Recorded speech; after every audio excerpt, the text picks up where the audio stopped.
Hey, welcome back. In this video, we're talking about MIDI, everything about MIDI. The ultimate goal for this video is to get you acquainted with the difference between, a MIDI controller versus a synthesizer or a sequencer, and how all of these things connect into Ableton Live so that you can use these fancy schmancy controllers to start interacting with Ableton Live in a more hands-on way. Whether you're programming beats or playing a piano piece, this is basically your interface to Ableton Live's soft synths. So let's start talking first about what MIDI is exactly. MIDI stands for Musical Instrument Digital Interface, and it's a universal language that was established in the early 80s to allow synthesizers to speak with one another. I think first it's important to just talk about what a MIDI cable really is. So a MIDI cable doesn't transfer audio information. Of course, it's just a cable with a bunch of wires in there and stuff, but the only data that a MIDI signal will transfer is ones and zeros, on and off messages. So you can see if you look really close, you'll notice that there are 5 pins inside of this cable. Just as an interesting factoid, the way that these pins are numbered are 1, 2, and 3, 4, and 5. 2 is used for your ground. 1 and 3 aren't actually used for anything, but 4 and 5 are the pins that actually transfer your MIDI signal. So things like note on and off messages and control change messages and tempo, those are all things that will be transferred using a MIDI cable. Now, the MIDI cables actually come in a bunch of different sizes and shapes because, like I mentioned before, it's just some wire that's strung through and arranged in a specific way. And so you can get things like this. This is also a MIDI cable. This is a female MIDI cable, but the interesting thing about this is that it has the 1/8-inch cable on the end. Remember when I said that there's really only 3 pins that are being used in a MIDI cable? That makes it extremely compatible to something like this, a stereo 1/8-inch cable, where you only have 3 rings. And we'll talk more about these rings in the recording video. Most of the time, what you're going to be using is a USB cable. Let's talk about the difference between a controller and something like this. This is my microKORG synthesizer. So if you can visualize this synthesizer being in 2 components, there's the controller part. This is the keys and the mod wheel and the pitch wheel and these knobs. That's the controller aspect of this synthesizer. Now, that information that this keyboard and these knobs and the faders and everything are sending out, they need to go somewhere in order to create some sort of a sound. So that's where the oscillators inside of here come into play. So the controller aspect, it doesn't make any sound. It's the oscillators inside of this synthesizer that produces that voltage output, that waveform output. Now, if we're looking at something like this Oxygen 25, it's an oldie, but it's still a goodie. This device doesn't make any sound whatsoever. This device needs to be coupled with something like Ableton Live in order to make some sound. And if we look on the back of this controller, you can see that I'm fairly limited for connectivity. I get the ability to plug in that USB cable. It looks very similar to a printer cable. In fact, you could use a printer cable for this. It's the exact same thing. I also get the ability to plug in a sustain pedal if I wanted to use this like a piano. And then, of course, I've just got the on and off switch there. So very limited with the connectivity of this controller. And just a reminder, this doesn't actually make any sound. It just sends MIDI signals to a synthesizer.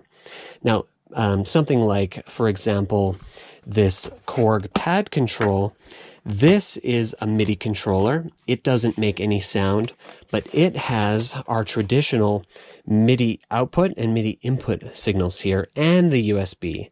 So this has a little bit more connectivity than the Oxygen 25.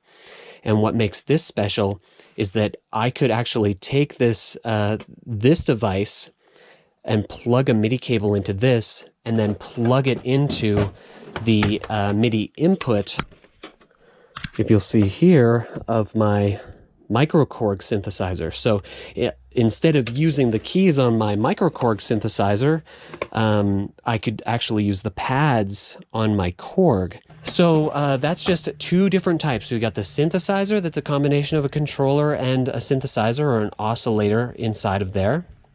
And then you have the MIDI controllers. And then you get a bunch of other weird pieces of equipment. So this is kind of my new baby here. This is called the Dirty Wave M8. And this is basically like a small kind of Game Boy version of Ableton Live. It has the ability to record audio right into it using the audio input, which is pretty neat. And I can send MIDI output or have a MIDI input happening on this by just using that little MIDI cable I was showing you here. So this actually could be plugged into the MIDI output of this device.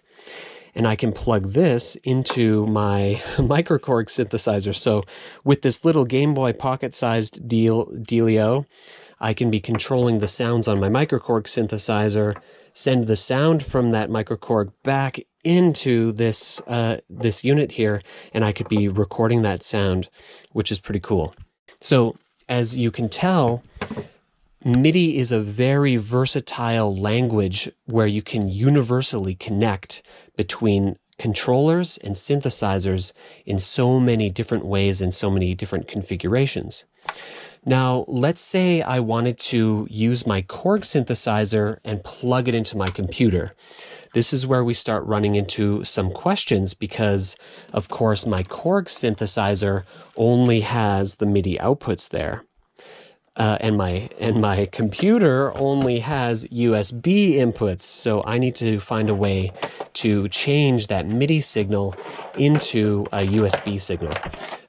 So that's where something like this comes in handy. This is the USB MIDI interface UM1 by Roland.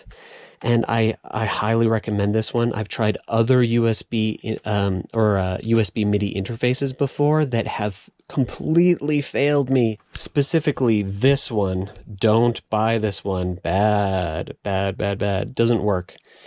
So in this demonstration, I'm not going to be using the microKORG synthesizer. I'm just going to be using the Oxygen 25. Let's just have a look at the types of controls that we get on this unit.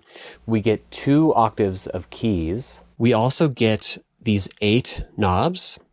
We get some transport control buttons here, 1 slider, a mod wheel, and we get a pitch bend wheel. We also get the ability to increase and decrease the octave that we're using. And then these buttons here labeled track, I think they give us the ability to switch between different banks of controls. And I think these can all be configured. Of course, with any type of MIDI controller that's being plugged into Ableton Live, you can customize any one of these buttons and knobs to control any parameter inside of the Ableton Live interface. So it's very versatile. But one thing that makes Ableton Live really special is that there are already quite a few controllers that have native mappings assigned to them. So that means that when you plug in your MIDI controller, already the knobs will be assigned to certain sets of controls inside of the Ableton interface. So let me show you how we can get this set up.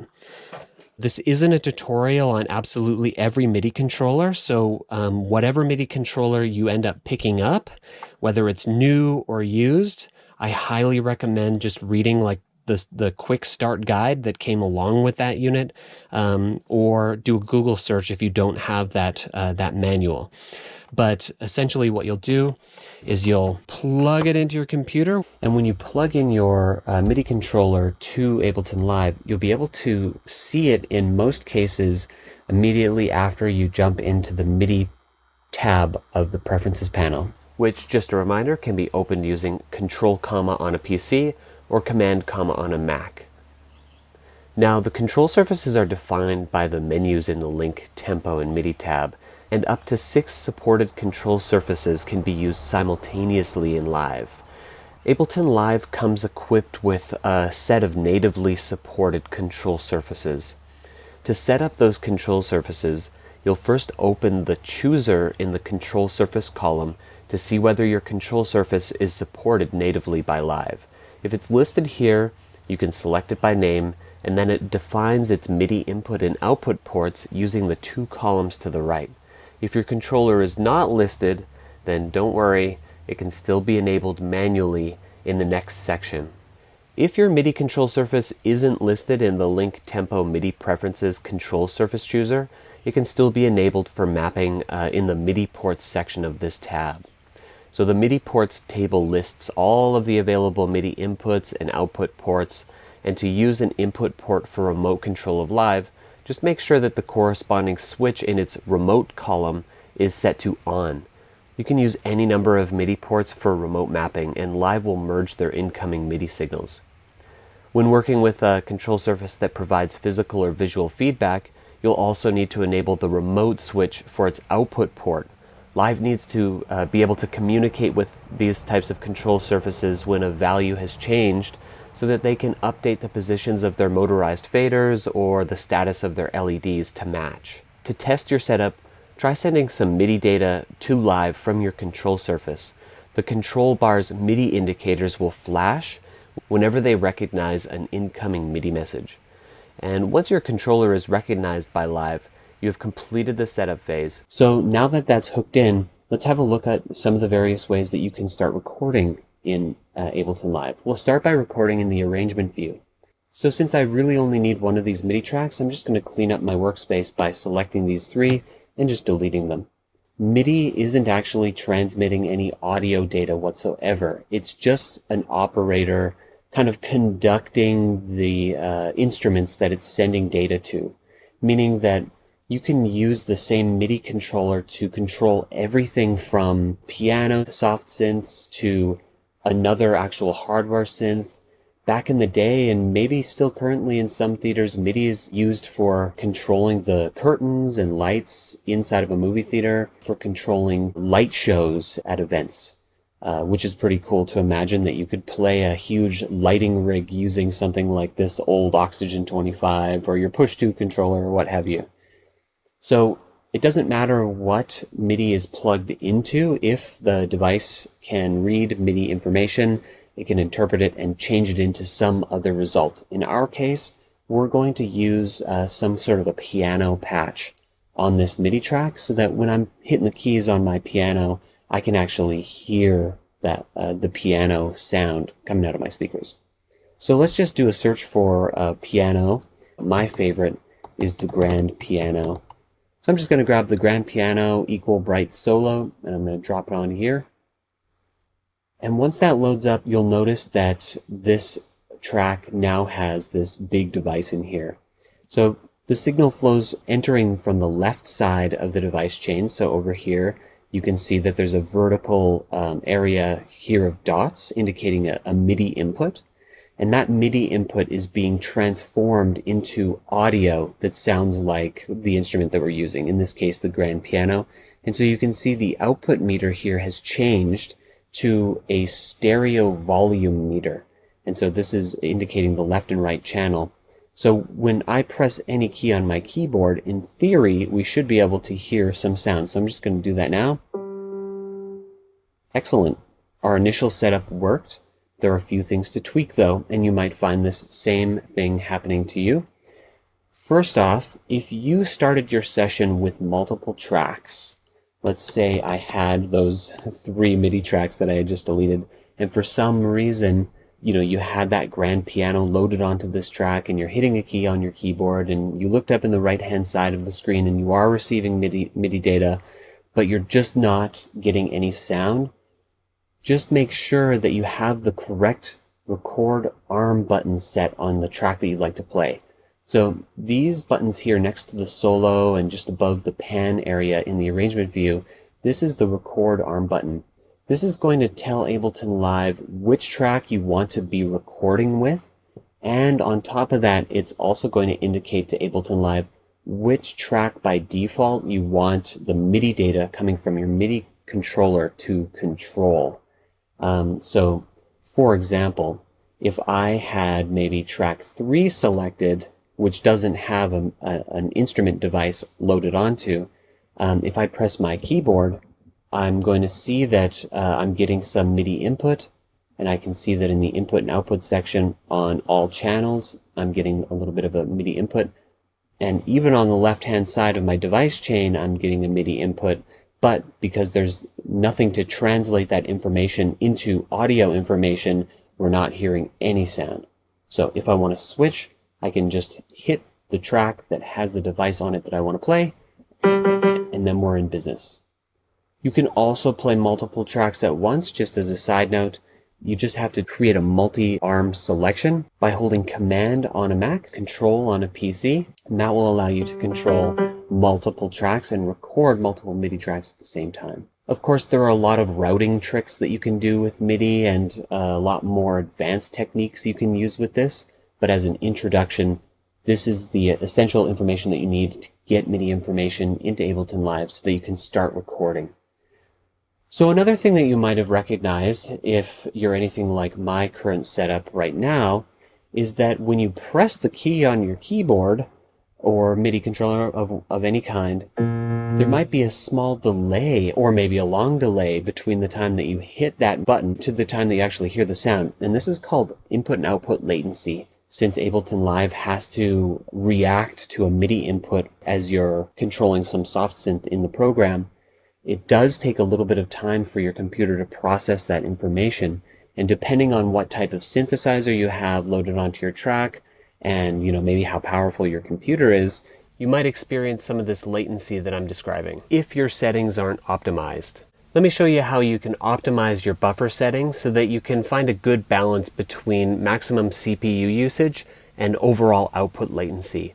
We also talk about this in further detail in an upcoming video about recording audio. So if you need a review, be sure to check that video out too. So we're going to hop back into the preferences panel, Command comma on a Mac, Control comma on a PC, and we're going to hop up to the audio tab. If you set Ableton Live up properly, your audio output will already be selected correctly and you'll have sound through your speakers. So if at this point, for whatever reason, you haven't been able to hear sound from Ableton Live, whether you're previewing sound from the Ableton browser or playing back any sound from the timeline, be sure to have a look at that recording audio video where I go into a little bit more depth about audio interfaces and setting up drivers and things like that.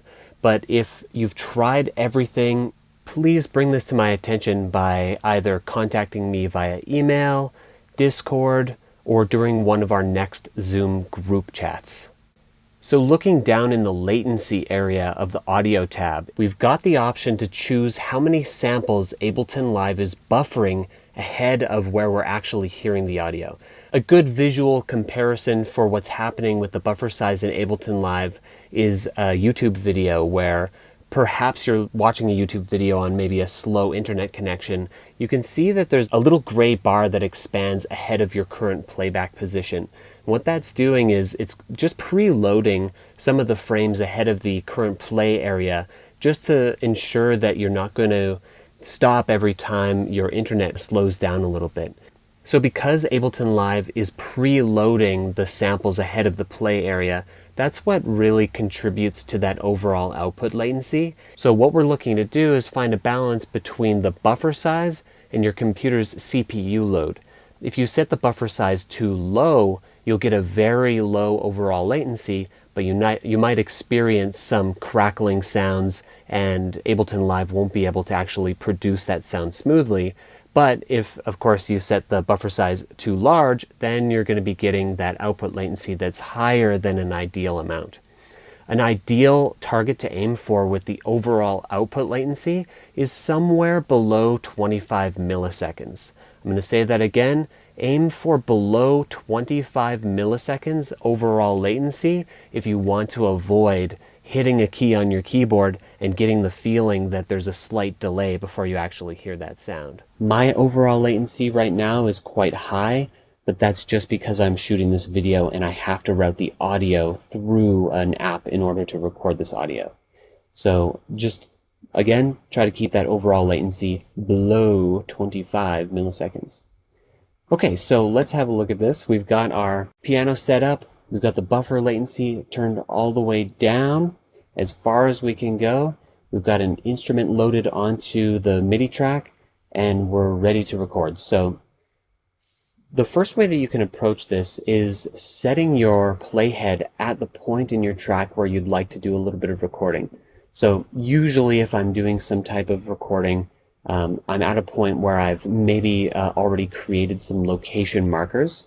To do that, I can right-click up at the top here, just below the beat time ruler, and I can choose Add Locator. That'll immediately put me into rename mode, and I can rename this locator right away. So I'm going to go intro, and then maybe over here I'll do first one, and then here I'll do chorus.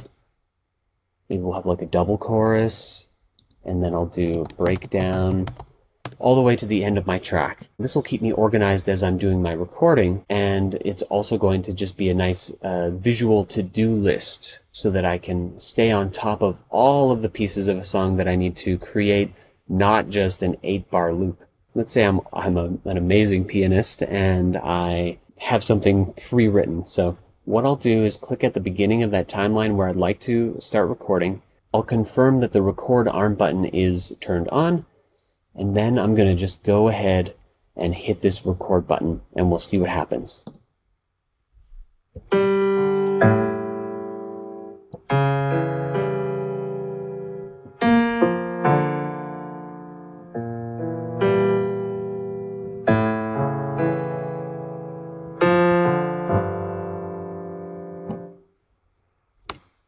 Okay, so I've recorded a short segment of MIDI, and you might notice that it was impossible for me to press the record button and quickly move my hands over to the keyboard in order to start playing in time for the beginning of the intro.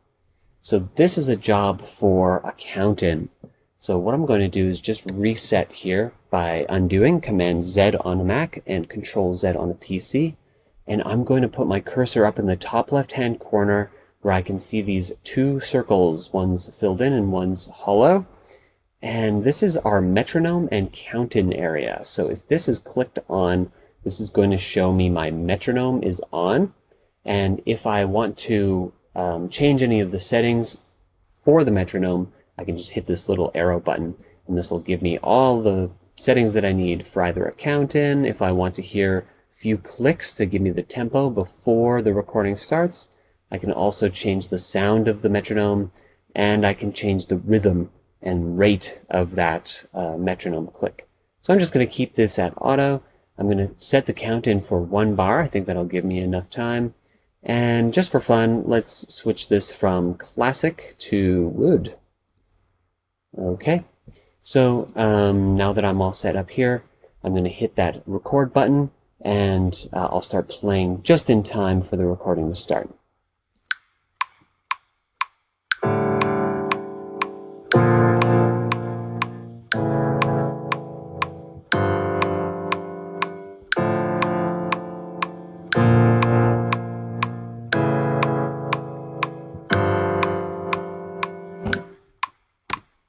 Perfect. So you'll see that gave me a nice count in, and I was able to create this section quite seamlessly. And if I wanted to continue recording, I could just continue holding that record, keeping that record button on and play all the way through. Otherwise, I could stop the recording and find another location where I would like to start recording and repeat the process. Just click inside of the timeline where you'd like to record, press that record button, have the count on, and then you should be good to go. Now you'll notice that when I look inside of this clip that a lot of my notes are off time, just slightly. You know, they might be a little bit early or a little bit late. And a quick way to quantize these so that they snap right onto the grid is by clicking inside of the MIDI editor, selecting all. So on a Mac you'll use Command A for all. On a PC it's Control A, of course. And then we're going to enter into the quantization settings menu. So you can either right click and choose quantize settings, or you can use the keyboard shortcut Shift Command U on a Mac or Shift Control U on a PC. And this is going to show you some options here for how you'd like to snap the beginning and end of your MIDI note to your quantization grid. So I want to set this to something a bit bigger. I'm going to set this to eighth notes, and I'd like to adjust the length of the start to lock into the closest eighth note, and I also want the end to lock into its closest eighth note as well. And as far as the amount goes, this is going to determine how far the beginning or end of that MIDI note actually moves in order to reach its quantization value that you set up at the top. So if fully quantized is 100%, you get to choose how much of that organic human imperfection you're preserving by simply setting the amount percentage to a lower value. So let's go ahead and hit apply. Boom, and you'll notice that this applied some quantization to the beginnings of each of these notes, and these are now locked in perfectly to the tempo. The ends of the notes are still a little bit odd, so if I wanted to continue adjusting this, I could actually go back into the quantization settings, set this to a bigger amount. I already know that the beginnings of the notes are good, so I'm going to deactivate the start, and then I'll hit apply. And you'll notice that most of them set up perfectly, but these ones in the middle, they locked into its closest quarter note, and it turns out that I don't want that. So instead of going through the quantization settings again, what I'm going to do is just create a multi-selection of two MIDI notes. You can see that they're selected there, and I'm going to put my cursor to the right-hand side of those MIDI notes so that I get that bracket icon, and I'm going to drag that out to the length that I want. So now this is a perfectly quantized piano section, and I'm free to make any changes to this if I want, and modifications and what have you. Now let's say you wanted to do a bit of experimentation while you're recording, and you don't really know if you're going to get anything good or what, you're just kind of in it for the ride. But you don't want to have to start and stop your recording every time you want to do another take. Loop recording is very easy to do. It's the exact same process, except for you just throw in a Command L for Mac or Control L for a PC to activate whatever loop brace you would like to have around your recording area. So let's say, for example, I didn't want to record in the intro, but I did want to do a bunch of takes around the verse all the way to the chorus. So I'd create that time selection, and then I'd use Command L, and that would move that loop brace over to the section that I want to do some loop record. As a reminder, if you want to deactivate that loop brace, you can always hit the loop command again, or you can put your cursor up in the top here and click this yellow button that's activated to indicate that the loop is active. And if you want to make a quick adjustment to the length of the loop, you can just move the brackets left and right, either on the beginning of the loop brace or at the end. Okay, so now that I have the loop brace set where I'd like to do a little bit of recording, I'm just going to set my cursor right where I'd like to start. It can be a little bit before, a little bit after. You can set the countdown, whatever is easiest for you. I'll just keep the countdown on, and I'm going to do a little bit of loop record. But just for the purposes of this video, I'm going to shorten the loop by half.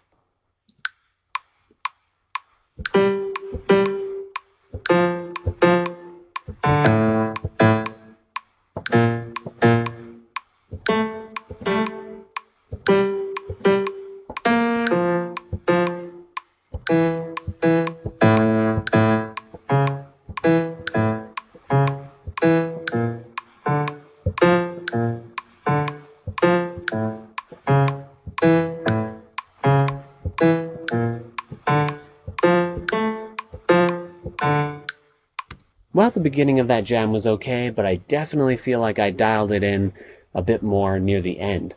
So you'll notice that every time the playhead hit the end bracket of the loop brace, it jumped over to the beginning of that loop brace again, and then started overwriting whatever I had played before. And just upon first glance, you might say, oh no, all of the information that I had recorded previously is getting overwritten and it's gone forever. But that's not the case for a few reasons. Number one, even though we're seeing this clip in the timeline, it's not exposing absolutely all of the information that's contained inside of that clip. And I'm going to demonstrate this by just dragging out the left-hand side of this clip. You can see that there's a bunch of information in here that I had, you can see that I had recorded before. And if I want to see that down in the detail view, I can put my cursor down here, zoom out, either using plus and minus on my keyboard after clicking inside of the MIDI editor, or I can put my cursor in the B-time ruler with the magnifying glass and just move out. So you'll notice that we've got a little bit of visual feedback here. We've got a light area, and then we've got the shadow zone. So the light area is indicating what is seeing the light of day on our arrangement view timeline. This is the stuff that you're actually going to hear, whereas all the stuff in the shadow zone, this stuff is off to the side, and you're not going to hear it unless you see that it's within this lighter colored clip area. Now, if I want to listen to some of these other areas, I can move the start and end bracket inside of the MIDI editor just by doing this, and you'll notice that it's changing the length of the clip. I can also put my cursor up into the arrangement view and use the keyboard shortcut Shift Option on a Mac or Shift Alt on a PC, and you'll get this little Mario I'm number one hand here. And this is going to indicate that you can now move the contents of any clip that you're clicking on left and right, and it's actually going to snap the contents to your current arrangement grid setting. This might feel a little bit confusing at first, but we'll be using this technique in a few other videos and for a few of the activities that I'll be giving to you. So let's say we don't want this to quantize to the grid. Let's say we want to actually move this freely in a way where we're not constrained by the beat and time ruler that's set up here. If you use Shift Option and then just threw a command on there, on a PC that would be throwing a control on there, then you'd actually temporarily suspend the grid, meaning that you could just move this fluidly and you're not restricted by any time increment. Alternatively, if your grid is already deactivated by either using the context menu or pressing Command 4 on a Mac or Control 4 on a PC, this keyboard shortcut would have the opposite effect, and it would temporarily enable the grid. One last way that you can see the various takes or recordings that you had done in a loop recording is by opening up the lane view. The lane function is only available on Ableton Live 11 and newer, so if you're using an older version of Ableton Live, you're going to have to use that Mario finger technique or move the start and end marker inside of your detail view in order to manipulate the lengths of this. So the lane editor can be found by right-clicking on the track name and just dropping down to Show Take Lanes. So by clicking this, you now get presented with a bit of a different view here. You get a view that shows all of the different lanes, all of the different takes, arranged from the most recent take at the bottom and the first takes that we did right at the top there. Now this is great for recording any type of material, whether it's MIDI or audio, but I certainly enjoy the take lanes when I'm doing vocal recordings, and I'll talk all about that on another video when we're talking about recording audio. So how does this make it easier for you to edit MIDI? Well, let me show you. Let's say I want to take this take. First I want to hear it, so I can just hit this little solo button that's on the right hand side of the take lane indicator, and I'm going to just hit play. So I can cycle through these and find the one that I like the best. Let's say number 4 is my favorite. I can either select the take and press enter to move it up to the top, or I can manually move it up to the top lane. Alternatively, I can press B on my keyboard to enable the pencil tool, or I can click the little pencil button up in the top right hand corner, and that will allow me to comp my takes by simply drawing inside of the take lanes to combine takes into one amazing take. So once you're done that, you can just switch out of show take lanes mode, and then you're left with your comped version of your recording. Okay, so let's say that you're jamming out on your keyboard, your push to, whatever it might be, and you're not recording, but you feel like you just had an amazing idea. Maybe it was a slip of the finger and you found a little happy accident there that you'd like to preserve, and what you can do to retrieve that is this new feature called capture. So let's say I'm just playing around and I liked what I did, but I was regretting that I didn't record. what I can do is put my cursor up here in the top, click on this. It's actually going to take the last thing that it had, the last information that it received, and it's going to throw it onto a MIDI clip, and it's actually even going to warp it in a way that it thinks it should be warped, which is pretty amazing.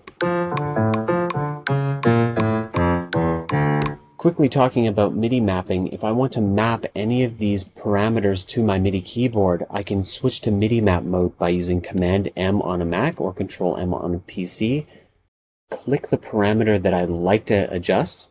So let's say I want to adjust with the reverb setting. Then I'm going to move the knob or slider on my control surface. You'll notice that once I have mapped that setting comes up in this MIDI mappings list. You can see what the note and control number is. The path is going to the grand piano. The specific parameter is called reverb, and I'm controlling it from a range of 0% all the way up to 70%. And you can map any number of parameters to a single control if you'd like. So I'm going to hop out of MIDI map mode by pressing Command M on my Mac or Control M on a PC. Or if I have a coffee in my hand and I don't want to use a keyboard shortcut, I can also click on this blue MIDI button up here in the corner, and that's going to allow me to enter and exit MIDI map mode. So you'll see that now that that parameter is mapped to my reverb down here, when I twist the knob, you can see it adjusts the reverb setting. This is a really useful parameter, especially when you're doing a little bit of recording or you're maybe doing a performance.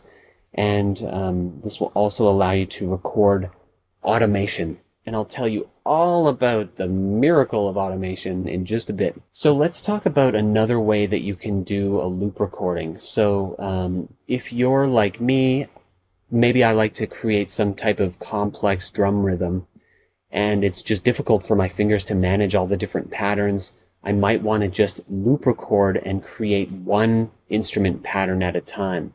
Now this is a job for Overdub Record. And what this allows you to do is record and add to the same MIDI clip that you had been creating rather than overwriting that MIDI clip and creating a new lane. So let me show you what I mean. And in this case, I'm just going to switch my instrument device from the grand piano to some kind of drum preset. So I'm just going to hop over to the drums category here and choose 909 works for me. So now the 909 instrument is going to be what my keyboard will control. And I can see that if I hit the notes on my keyboard here, I can actually trigger some sound. So I've got kick drum, snare drum, hi-hat, a bunch of other ones, but I'm going to just create a simple drum pattern using those three notes. So when I'm doing this loop record with Overdub selected, what I can do is I'm just going to shorten the loop brace once more, so it's quite short. And I'm going to put my cursor up here. You'll see that plus symbol. This indicates Overdub mode. And if you have your info view on down in the left-hand corner using this little button here, you'll notice that as I hover over these buttons, you can see a brief description of what they do. And in this case, we're going to click on the MIDI arrangement overdub button, and that's going to allow us to overdub. So here we go. I'm going to hit the record button. I'm going to start by creating some sort of a kick pattern, and then I'll do the snare, and then I'll do the hi-hat. So here we go.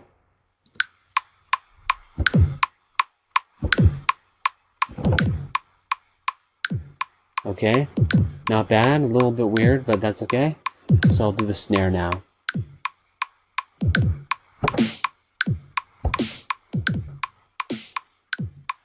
Cool, sounds good, I guess. So I'll switch to doing a hi-hat pattern.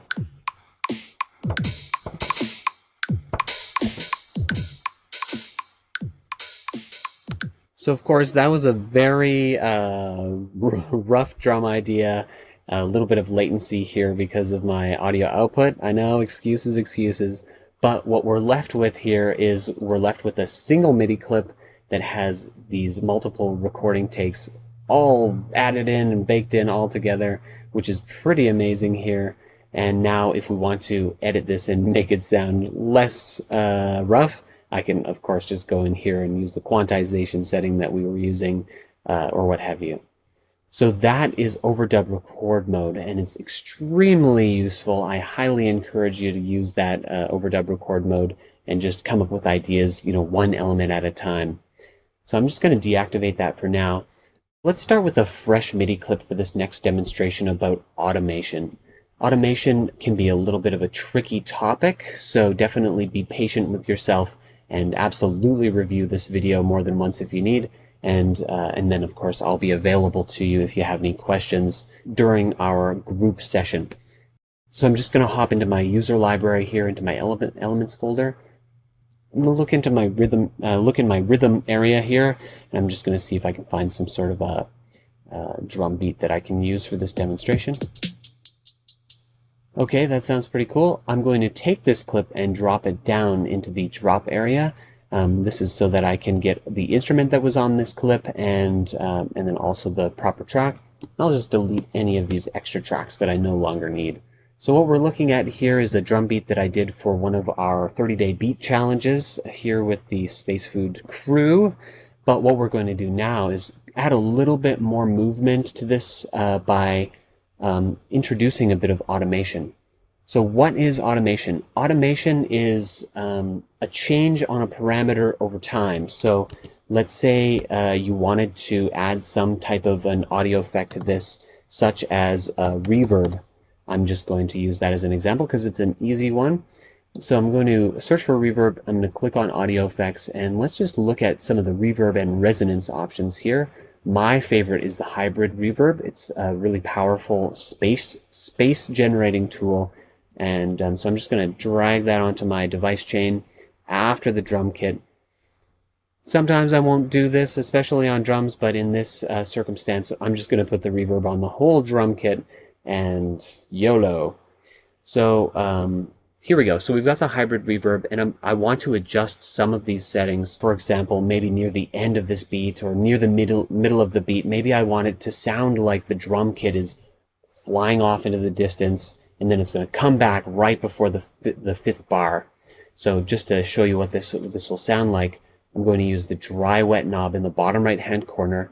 Just a reminder that the dry wet setting controls the mixture of the 100% unchanged, unaffected signal, so no effect, with the 100% totally affected signal. So let's have a listen to this, and I'm going to demonstrate what sound I want to produce. So I'll hit play, and then I'll just move this knob with my cursor. Okay, here we go. So we've got this beat rolling here, and I'm slowly going to turn the dry wet knob up.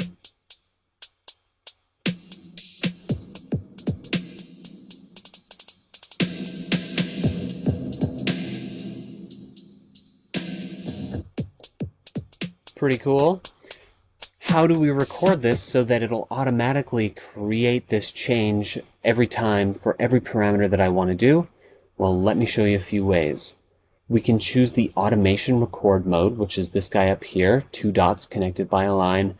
And then if we already have a pre-existing clip that we want to add this to, you guessed it, we can use the Overdub record button, and that's going to add this information to this pre-existing clip.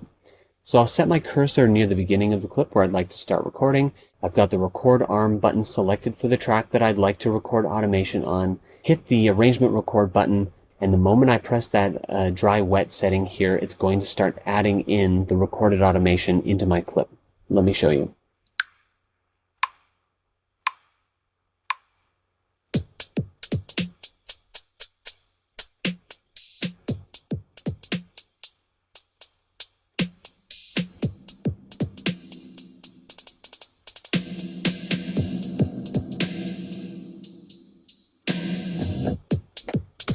Great.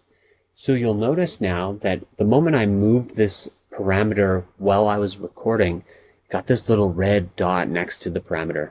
It's an indicator that there's some automation that's controlling this parameter, and so this parameter is no longer controllable manually without deactivating what's called automation read mode. So let's see what we did here first before I go into any more detail. If you'd like to switch to automation view, you can press the A button on your keyboard, or up in the top right hand corner here next to the set button and above all the track names is this very, very tiny, hard to see button with the 2 dots connected by a line, just like the one that we saw up in the transport controls. And if you click this one, it's now going to display all of the automation that you've recorded. So because I've only recorded this one automation lane, it's just showing me the one. And you can notice that there are all these small incremental movements moving up all the way to the end of the clip here, and then they drop back down. So this is called an automation lane, and all of these little circles here, those are automation nodes. So in read mode, you'll notice that when I play this, this knob is automatically going to move. I'm not going to touch the cursor or anything like that. It's just going to move on its own like it's possessed with ghosts.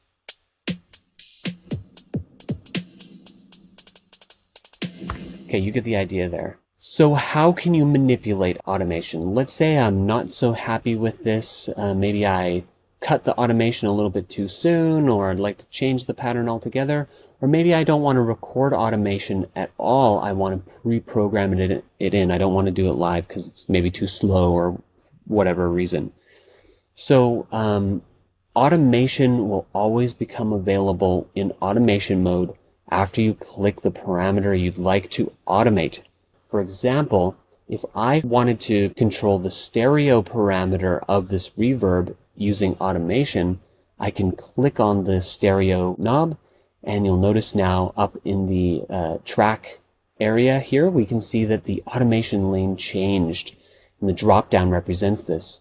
So the top drop-down menu shows you which device you're actually controlling, and you can see that next to the name of this device, the hybrid reverb, we have that little red indicator indicating that there's some parameter on this device that's being automated.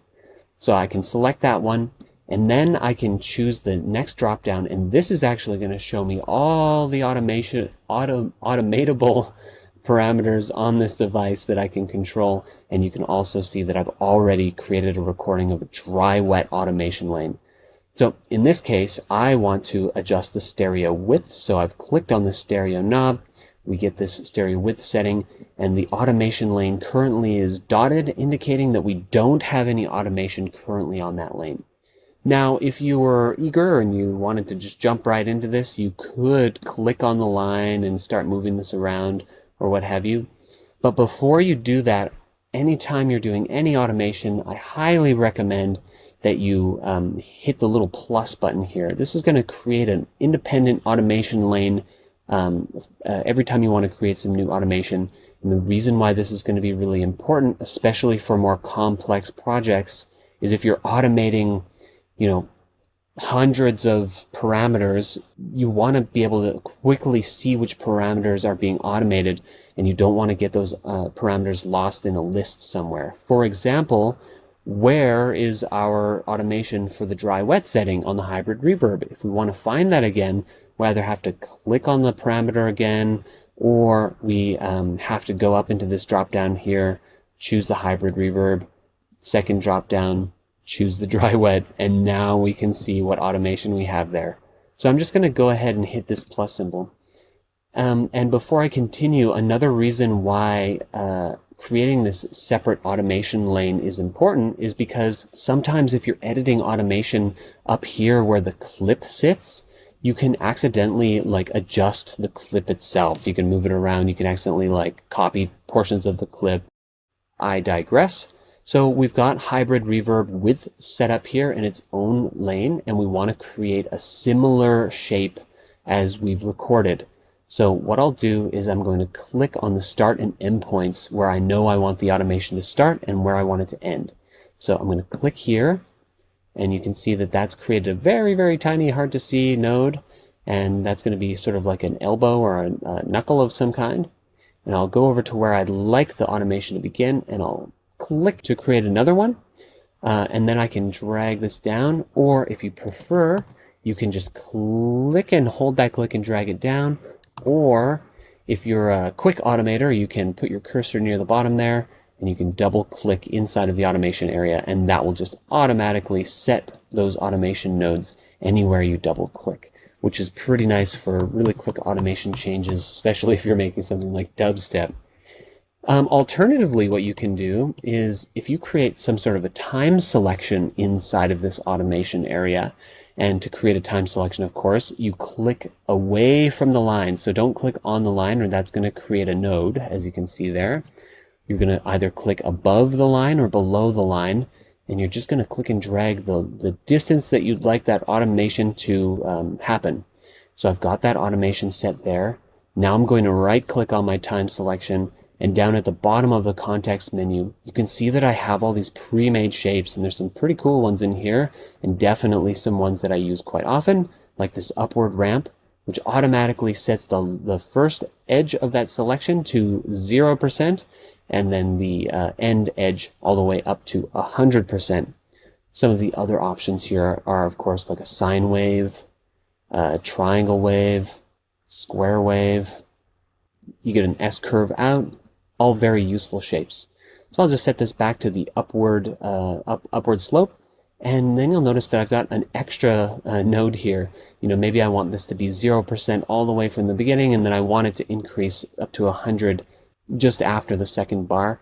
I can delete a node just by clicking on the node that I'd like to delete, or if I have multiple nodes that I'd like to delete, then I can just create another time selection over those nodes and then press the backspace or the delete key on my keyboard. Okay, so now we've created a single line moving upward, but you'll notice, I mean, it's a pretty slight curve, but maybe we do want to introduce a little bit of a convex shape or a concave shape. So what we'll do is put our cursor next to the automation line that we'd like to change, but not on it. If you're on it, it'll look like this. You'll get a little area indicating to add a node, but if you're close to it but not on it, the whole line in between two nodes is going to get highlighted, and that means you're in the right location for this technique. So once you've found the right location, go ahead and hold the Option button if you're on a Mac, or Alt button if you're on a PC. And if you've clicked the right button, you'll get an arrow icon with a little curve next to it, and that means that if you click and drag up or down, you're going to be able to add a little bit of a curve there, which will make this automation a little bit more natural feeling, and it'll help with your fluidity as you're adding these points in. Let's look at some of the more complex things that you can do with automation. So let's say I've created some weird complex shape that I really love. It just hits all the right points, and I want to apply this to another automation. Like let's say I want this same shape to happen for my dry wet setting, which I've already got an automation lane here. What I can do is create a copy of this and then actually paste this into the other lane. So I've created a time selection over what I'd like to copy. I'll use the keyboard shortcut Command C on my Mac or Control C on your PC. I'll choose where I'd like to paste this, and then of course you can just use the paste command, Command V on a Mac or Control V on a PC, and then you can see I have automated this in just the same way. Now if I want this automation to continue, I can do something like Command D or Control D on a PC to duplicate this all the way across my timeline. That's pretty cool. Alternatively, what I can do is I can cut a command. So if I want to cut this, I can use Command X. That'll remove it, put it onto my clipboard, and I can paste it over here if I'd like. Or let's say I want to make some adjustments to this automation curve, but I want to follow the same, like similar contour. I can actually use some of these nodes that come up in the corners and in the middles of my selection. Now remember, you have to have some type of a time selection here, or those little tiny hollow square boxes aren't going to come up in the corners of your selection, and it won't allow you to do this. But these give you an additional layer of control where you can grab the node either in the corner to add a little bit of a slope. You can grab one of the center ones to kind of shrink the height of that automation. You can also grab the edges to kind of shrink the width of that automation too. If you want to invert this automation, you can start using some modifier keys. For example, if you click the middle node and hold your Option button on a Mac or an Alt button on your PC, then click and drag up, you'll notice this does a little flipperoo, just like we're playing Pogs or something, who knows. And now we can see we've got this crazy inverted automation lane, and this might sound really cool, might sound really bad, who knows. But now this is all set up for us, and you've now automated something using Ableton Live, which is pretty cool. So let's say you've copied this device, the hybrid reverb, to a different track. Let's say we've got another MIDI track here, so I'll just use Shift Command T on my Mac to create a new MIDI track. and that would be Shift Control T on a PC if you're using a PC. And the really special thing about automation is that it gets attached to the device that you're automating, whether that's a instrument device or some sort of an audio effect or MIDI effect. So if you grab this device and you drag it onto another track, the automation is actually going to come along with it, which is pretty wild. So I'm just going to copy that over. I'm just going to drag it over actually, and I'm going to switch to automation mode again. And I'll just make sure I'm in automation mode, which is just up here. And then you'll see that that automation that we've created actually got copied over to this new track, which is just amazing. So if you had multiple tracks that you'd like to have some similar automation on, you can just copy the device or move the device over to the other tracks. Now, I may have mentioned this before, but just as a refresher, if you want to copy a device by moving it, you can click the device and start moving it over. And as you're moving it, if you press Option on a Mac or Control on a PC, you're going to get the icon next to your mouse that has that page with the plus symbol there. And that indicates that you're actually you're copy moving that device. So I'll just let go of the click before I let go of my modifier key. And you'll notice that now on the second MIDI track, I have a hybrid reverb with automation. And on the original 808 Core Kit track, I have a hybrid reverb with automation as well. So congratulations, you are now a professional in automation, and we'll be reinforcing this information as often as we possibly can in some of the future assignments and in some of the future videos. So let's talk about recording MIDI and automation into the session view. This is a bit of a different experience because, of course, we're using these clip slots on tracks, and we don't have an arrangement timeline like we're used to. So it's fairly similar to using the arrangement view, of course, except for the view is just a little bit different. So we're going to go through the checklist. We're going to have a look at the track that we'd like to record on. We'll make sure that the record mode button is on. For this example, I'm just going to turn off the overdub and turn off the automation mode record button. I'm ready in place with my hands over my keyboard. I'm going to hit the record button inside of the clip slot that I'd like to start recording on. And then you'll hear that metronome come on right away. So here we go.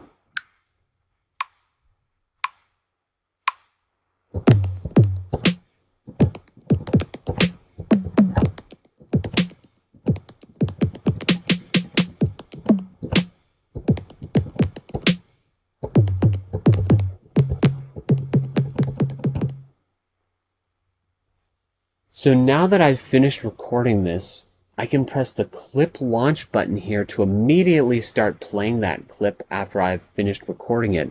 Or if I'd like to stop the recording completely, I can put my cursor down here onto the track stop button, and that's going to stop all the clips that are currently playing or recording in that track.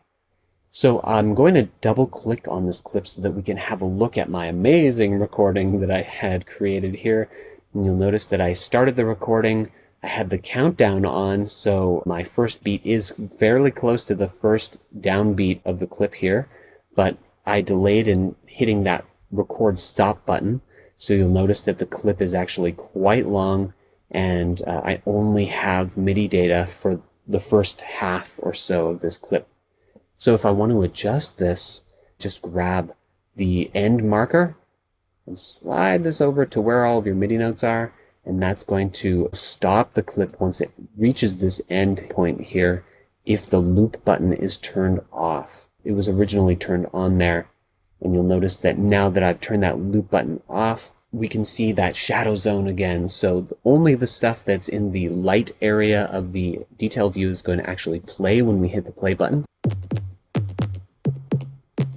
And once it reaches the end of the clip, and hits that end marker, it's going to stop the clip playback altogether. But if you've got that loop button pressed on, then the loop is going to be engaged. You can see the colored bar over top of the MIDI grid there.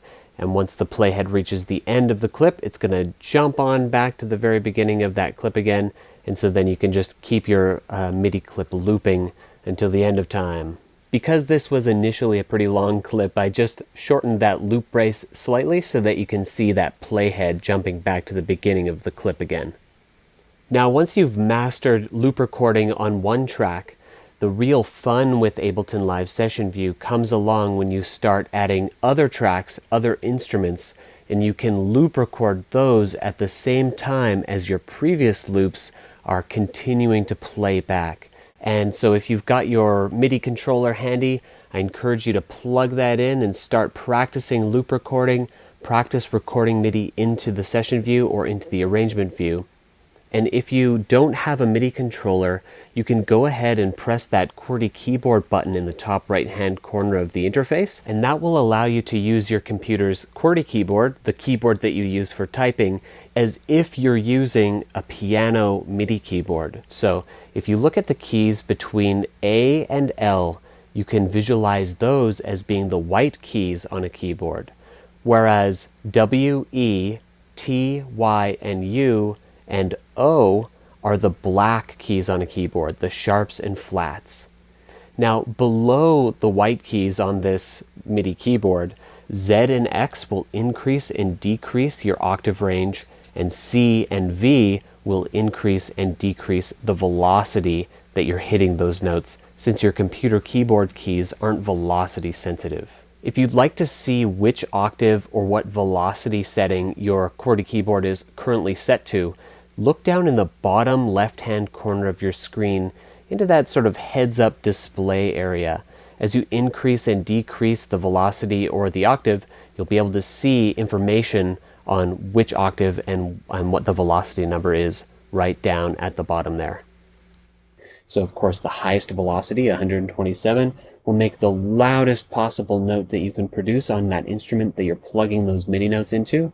And then if you move that all the way down to 1, then you're going to get a very quiet sound. So that concludes recording MIDI, and I hope that you'll be able to apply this information right away.